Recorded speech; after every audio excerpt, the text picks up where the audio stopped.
2 Samuel chapter 19. And it was told Joab, Behold, the king weepeth and mourneth for Absalom.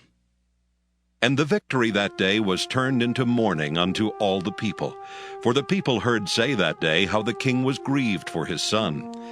And the people gat them by stealth that day into the city, as people being ashamed steal away when they flee in battle. But the king covered his face, and the king cried with a loud voice, Oh, my son Absalom! Oh, Absalom, my son, my son!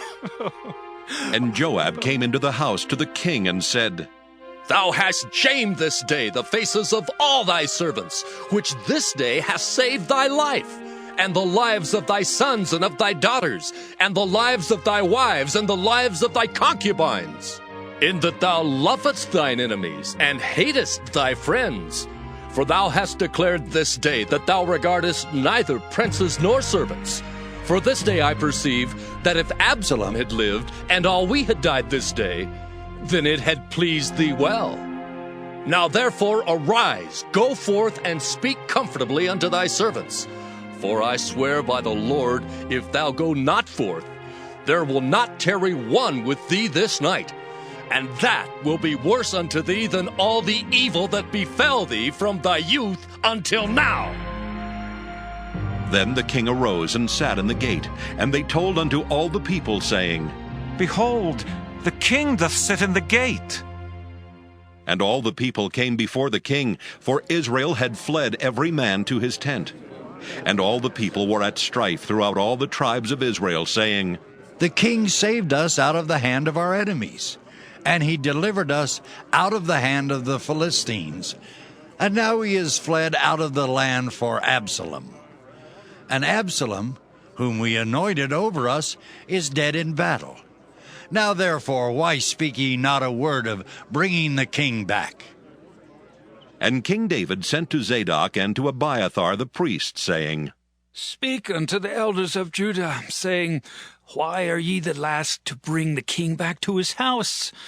Seeing the speech of all Israel is come to the king, even to his house. Ye are my brethren, ye are my bones and my flesh. Wherefore then are ye the last to bring back the king? And say ye to Amasa, Art thou not of my bone and of my flesh? God do so to me, and more also, if thou be not captain of the host before me continually in the room of Joab. And he bowed the heart of all the men of Judah, even as the heart of one man, so that they sent this word unto the king, Return thou and all thy servants. So the king returned and came to Jordan, and Judah came to Gilgal to go to meet the king, to conduct the king over Jordan. And Shimei the son of Gera, a Benjamite, which was of Bahurim, hasted and came down with the men of Judah to meet King David. And there were 1,000 men of Benjamin with him, and Ziba the servant of the house of Saul, and his 15 sons and his 20 servants with him. And they went over Jordan before the king. And there went over a ferry boat to carry over the king's household, and to do what he thought good. And Shimei the son of Gera fell down before the king, as he was come over Jordan, and said unto the king, Let not my lord impute iniquity unto me, neither do thou remember that which thy servant did perversely the day that my lord the king went out of Jerusalem, that the king should take it to his heart. For thy servant doth know that I have sinned. Therefore, behold, I am come the first this day of all the house of Joseph, to go down to meet my lord the king. But Abishai the son of Zeruiah answered and said, Shall not Shimei be put to death for this? Because he cursed the Lord's anointed. And David said, What have I to do with you, ye sons of Zeruiah, that ye should this day be adversaries unto me? Shall there any man be put to death this day in Israel? For do not I know that I am this day king over Israel? Therefore the king said unto Shimei, Thou shalt not die. And the king sware unto him. And Mephibosheth, the son of Saul, came down to meet the king, and had neither dressed his feet, nor trimmed his beard, nor washed his clothes, from the day the king departed until the day he came again in peace.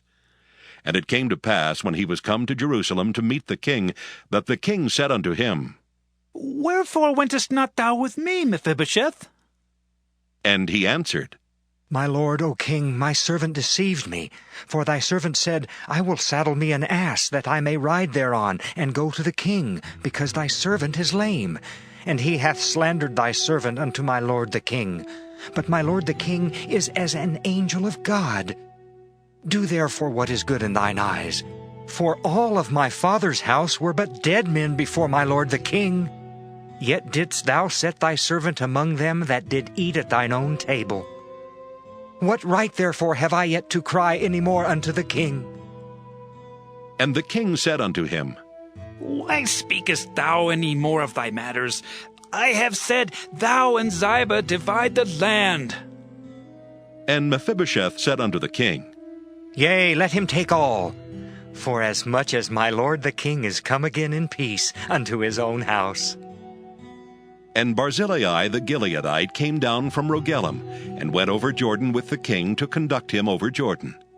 Now Barzillai was a very aged man, even 80 years old, and he had provided the king of sustenance while he lay at Mahanaim, for he was a very great man. And the king said unto Barzillai, Come thou over with me, and I will feed thee with me in Jerusalem. And Barzillai said unto the king, How long have I to live, that I should go up with the king unto Jerusalem? I am this day 80 years old. And can I discern between good and evil? Can thy servant taste what I eat, or what I drink? Can I hear any more the voice of singing men and singing women? Wherefore then should thy servant be yet a burden unto my lord the king? Thy servant will go a little way over Jordan with the king, and why should the king recompense it me with such a reward? Let thy servant, I pray thee, turn back again, that I may die in mine own city, and be buried by the grave of my father and of my mother. But behold thy servant Kimham, let him go over with my lord the king, and do to him what shall seem good unto thee. And the king answered, Kimham shall go over with me, and I will do to him that which shall seem good unto thee. And whatsoever thou shalt require of me, that will I do for thee. And all the people went over Jordan. And when the king was come over, the king kissed Barzillai and blessed him, and he returned unto his own place. Then the king went on to Gilgal, and Kimham went on with him.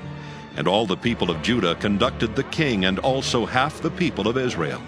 And behold, all the men of Israel came to the king, and said unto the king, Why have our brethren, the men of Judah, stolen thee away, and have brought the king and his household, and all David's men with him, over Jordan?